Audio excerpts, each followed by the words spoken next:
Hi everyone, welcome back to my channel. This is Playdates and Travels, and I wanted to do a mystery unboxing today, but before I get into that, I also wanted to just quickly address what's going on right now. I know some communities have not been as affected as others, but I have heard it from a number of you just checking in, various ways just to see if I was okay. So in case you haven't heard, the coronavirus has kind of hit our country pretty hardcore. It's hit the entire world, not just our country. So I know that there's been travel bans, there's been a lot of big cases that have been uncovered throughout the globe, and this virus just keeps on getting worse. Some places it hasn't really hit, and so some people I know have kind of been like, is it really that big of a deal? Yes, it's a big deal. It's one of those viruses that it's just it's gaining such fast momentum that it's one of those things you want to get ahead of. I myself am not personally sick. No one in my family, my immediate family, has caught the virus, thankfully, and hopefully that stays the case. We are not really sure what's going to happen. I know in my area, we've had a high number of cases. I've lost count, but the last time I checked, we had 27. That was a couple of days ago. I don't know where it stands right now in Los Angeles County in general, but there were 27 cases reported as of last Wednesday or something. I think that's the last time that I stopped checking in. But the next day we went grocery shopping, and it was like the zombie apocalypse had occurred, because you go to the grocery store and all of the aisles are cleaned out. I'm going to insert a photo that I took from a side angle, and it was crazy. Like, that was just the first aisle that we saw. It just continued after that. The frozen section was completely wiped out. There weren't any frozen vegetables left in there except for a little bit of creamed spinach, but that was it. And I actually was really glad that we went the day that we went, because we had to stock up on groceries. We managed to get a number of things. A lot of things we had to buy off-brand, things that we wouldn't normally buy, but under the circumstances we wanted to just have some food items that we knew that our family would eat in case of the fact that, in case of an emergency situation, in case the state or the government declares in our particular state that everyone must now stay home and quarantine themselves as a precaution in general and not go out for 2 weeks or something like that. I know that as of Friday of last week, I'm filming on Sunday, but 2 days prior, they made the announcement that our schools are going to be closed for the next 2 weeks. So our schools are closed for at least 2 weeks. There isn't an end period that has been confirmed, but that was the case that they first told us it would be at least 2 weeks. And then after that, we have just 4 days, and then it's spring break. So my guess is they're probably going to extend it right into spring break, because there's probably no reason to have everyone go back to school for a couple days just to be off for another week, where I live anyway. I'm not really sure. I know that the colleges have been closed down. Those are the first to close, and a lot of businesses are closing. A lot of concert halls, performances, whatnot, those are all been canceled. And a lot of you have probably heard that Disneyland officially closed their doors. They made the announcement on Thursday afternoon, and it's kind of funny because I had just been in the park that day to pick up something for a friend. I went thinking that the park would probably be empty, virtually empty, because of the coronavirus scare that was going around, and I was shocked when I went there and saw the crowds of people. There was a huge line of people just to get in. I'll insert another photo of that, but it was a large number of people trying to get into both Disneyland and California Adventure at the exact same time. It was around 10:30 in the morning, I want to say, so there's no reason why those crowds should have been there. Like, those are the morning crowds, like when Rise of Resistance first opens, people are trying to get into the park. I was really shocked that it was that crowded the day of a coronavirus, like, taking such hold of our communities. And then, of course, that day, Disney did make the announcement that they were going to close the park starting this Saturday, so as of yesterday, which I thought was a great response from them, honestly. I'm a little bit sad that I lose out on my pass a little bit, although they did then send an email saying that annual pass holders would then be credited an additional, whatever time they're closed, that will be put onto our passes following the closure, so that's good. I'm excited to see that, because that actually means that my pass will probably extend, knock on wood, until my daughter's birthday, and I can take her per tradition, so that'll be awesome. I will pay the ticket to have her come in because my pass will still be valid, which will be great. But anyway, I will say about Disneyland one thing that I was surprised by before they made that closure announcement. I was surprised there weren't hand sanitizer stations placed all over the place, because my local malls had started to do that, and Disney being as big as they are, I thought they would implement some kind of strategy that was similar. I had actually gone on their website after my trip because I was confused by that, and another friend of mine was telling me that she had just been there the week prior, and she also was surprised to see that they hadn't put those stations in place. There actually were only a number of locations that had hand sanitizer for you to use, and they were mostly on Main Street in the beginning of the park. So if you did not go to the baby care center, if you did not go to City Hall, which is where you go, like if you have a guest services complaint or request or whatnot, then you wouldn't get hand sanitizer throughout the rest of the park. And I thought that was strange. Like the only other location that they had on there was Jolly Holiday, which is a eatery restaurant, but that's also placed toward the front of the park. So if you were anywhere in the back of the park and you're like, oh my goodness, I need some hand sanitizer, I feel like someone just sneezed on me, or I need to disinfect, you were going to be up creek. So I thought that was interesting. I thought that was just weird that they did not have those in place, but then they made that announcement they were closing the park, and I thought, well, maybe they didn't want to invest money in those stations and having them all available before you got in the park or in different locations because they knew that they were going to close. At least that's my thought, my mindset. At any rate, so that's the update. Disney parks are now closed. Disneyland started the announcement, then Disney World announced right after that they were also closing starting Monday, tomorrow. So both the U.S. parks on both coasts are going to be closed, and the world is responding to this crisis. My ears are definitely moving.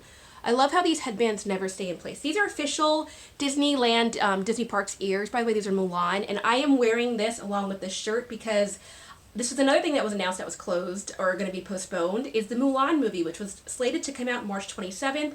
I was really excited about that. I'm a big Mulan fan. I actually got these ears recently from the parks, not this past week, but I think another week prior when I went for a Company D run, which there'll be a future haul on this channel.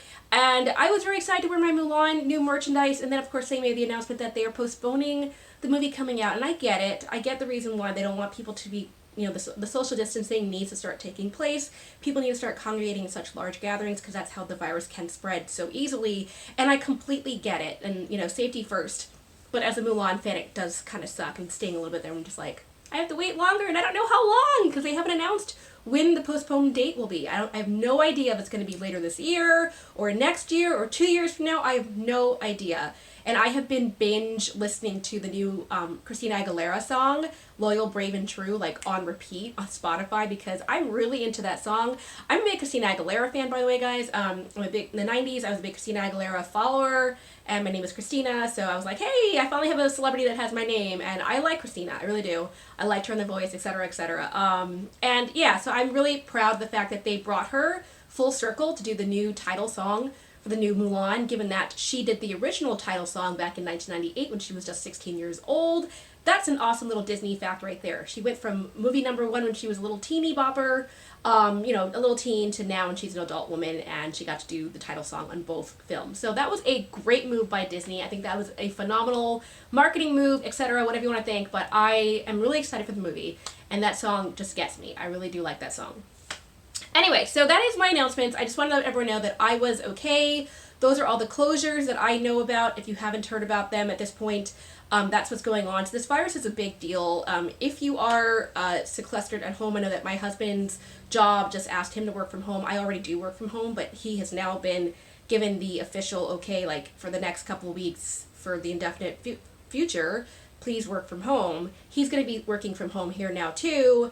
It's going to be crazy. We're going to have the kids home because my daughter's off from school, my son is off from school, my husband's working at home, I'm at home. It's going to be just chaotic all day long, and we can't actually get a play date out in there because we're trying to stay away from our friends right now and try to do virtual play dates, whatever the case might be. So this is going to be a very interesting time, and thankfully we have YouTube to watch and kind of keep ourselves sane, I feel like, a little bit, because that's why I'm filming this video, to talk to you guys and say, hey, here's an update, I'm okay, and hopefully you guys are doing well as well. And if you know someone who's been affected by the virus, I really hope that they pull through, that they're doing okay as well. I'm lucky in that right now, as far as I know, we have not yet been exposed, so I hope that it continues to be the case, because I had the flu earlier this year, and I don't really want to have another major sickness, but you never know. You never know what God's plan is, what's going on, and you just have to just go with it, you know, go with the flow.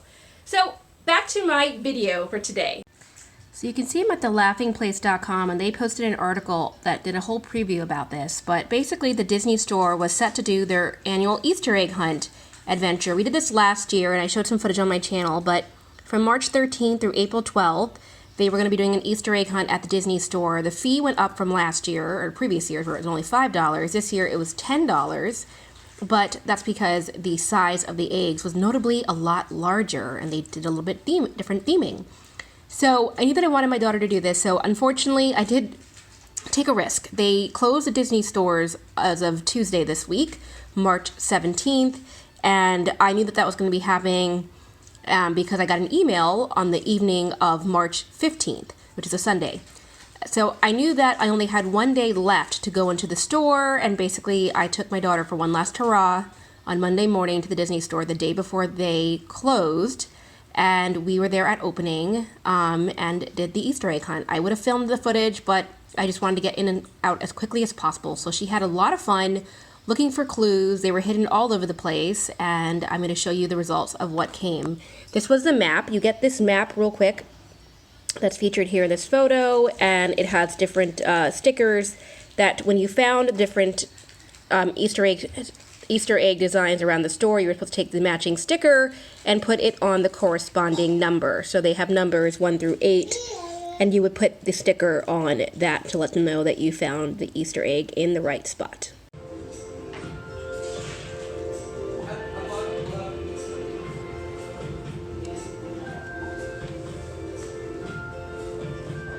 Look at hidden spaces. Isabella, you see anything in this area? So this is after our Easter egg hunt adventure. Isabella, do you want to explain what we did with that? First we went to the Disney store and we found number 1, number 2, number 3, number 4, number 5, number 6, number 7, and number 8. Oh, and 2 was the hardest night. And what were we finding? We're finding Minnie Mouse. Easter egg. It's Easter egg. There we go, Easter eggs. Which one did you not know?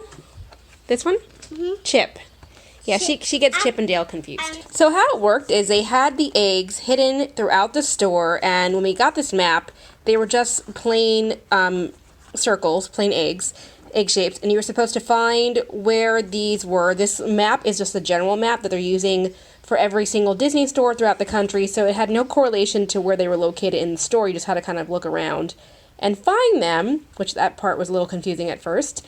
But one of the ones that we found hard to find was Daisy. I found it, but it was harder for the little girls, or little kids to find it, I should say, because it was a little bit higher up.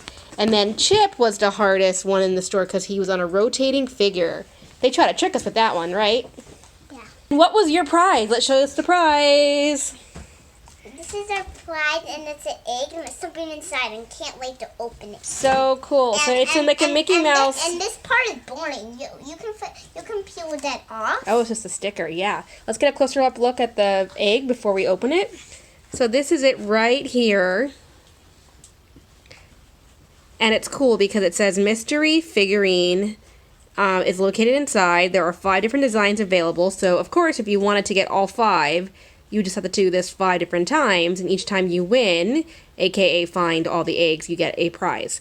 So we just have one, and it's pretty cool. It's a lot bigger than last year's design. This is one of the Easter eggs from last year. Remember these? This is the Minnie Mouse one, and this is how small it was. Last year's prize was basically just the egg itself. In the Disney store, you did not get anything inside. If you did in the parks, it came with something inside. So this year, they upped the price a little bit. It's $5 more than it was last year. But it includes a mystery bag and a much larger egg. Good job, Isabella. I'm opening the surprise. Very good. I need help. Yeah, you need help. You almost got it. Just drag it off his feet. There you go. And now we're opening. Just crack it open. Yeah. Yeah. Use those muscles. Let me see if I can help. I have no idea what's inside it. Me either. There you go, and you twist it off, and there you have a large bag. Wow, it's pretty big. What were you saying? It's golden. It's golden. It has its feet and its gloves. Oh, nice. Can you open that, or do you want me to open it up for you? I want you to open it. You might need a little scissors. Okay, let's see. It actually had a little like sleeve on the side that we could pull it apart. We have a Mickey Mouse. Wow, I think this is pretty cool. So they're little like figurine toys this year, and they're pretty nice, I have to say. And this is our Mickey Mouse. Of all the ones to get, I'm actually very happy with this one. What do you think? And he doesn't have red shoes. Now he has red pants. Now he has the what is pinkish. Let me see what you're talking about. He's got pinkish pants? Mhm. Oh, yeah, they're lavender, actually. So he's wearing purple lavender-ish pants, which are very Easter-ish, because this is an Easter egg after all, so it's a nice Easter color, very pastel. Love it! So that is what you can get. You can see it's a mystery bag, so there's not really a way of knowing which figure is going to come inside, or maybe the cast members know which one is which. But at any rate, we got this one, and that's pretty cool that we had a mystery bag experience before we actually got to take it out. Guess what? I think the bag is the clue. The bag is telling you, do you know what these things are? Yeah. For the character. If you know what comes with, it'll come in the bag and we'll take it out. I think you're so smart. So Isabella is saying that she thinks that the bag is a dead giveaway that this is Mickey Mouse inside because it's his gloves and his pants and his hands and his foot. So they're kind of telling you this might be Mickey. Of course, we'd have to look at the other bags to know for sure if that's the case, but I think that's probably what it is. So very good. Nice sleuthing, Isabella. Detective. And now we're done, but now I want to do the next thing. And that's it for our mystery unboxing. But one more thing about this. After we were done, Isabella said, well, what do we do with this paper? And I said, well, this is actually our keepsake. We get to keep it. So you could keep this around your house and put it up for Easter decorations. Okay, guys, one more thing. So you saw that I went back to the Disney store to do that Easter egg hunt. And when I was checking out to pay for it, I saw that the store had gotten a couple more of these in. So I did grab this to see if I could increase my luck and get one of the mystery ones. So let's go ahead and open it up. I just took out the bag. Haven't opened it yet. It's still sealed. So let's try to see what is inside.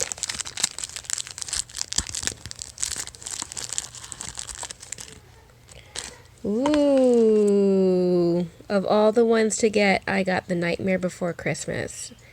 This is just as nice as the other ones. Tim Burton's The Nightmare Before Christmas. There's Jack Skellington standing on the ledge. This is an awesome scene. I might keep this. I might trade it. I don't know it yet, but this is a cool pin. Yeah. Okay, one more. Still trying to uncover the mystery.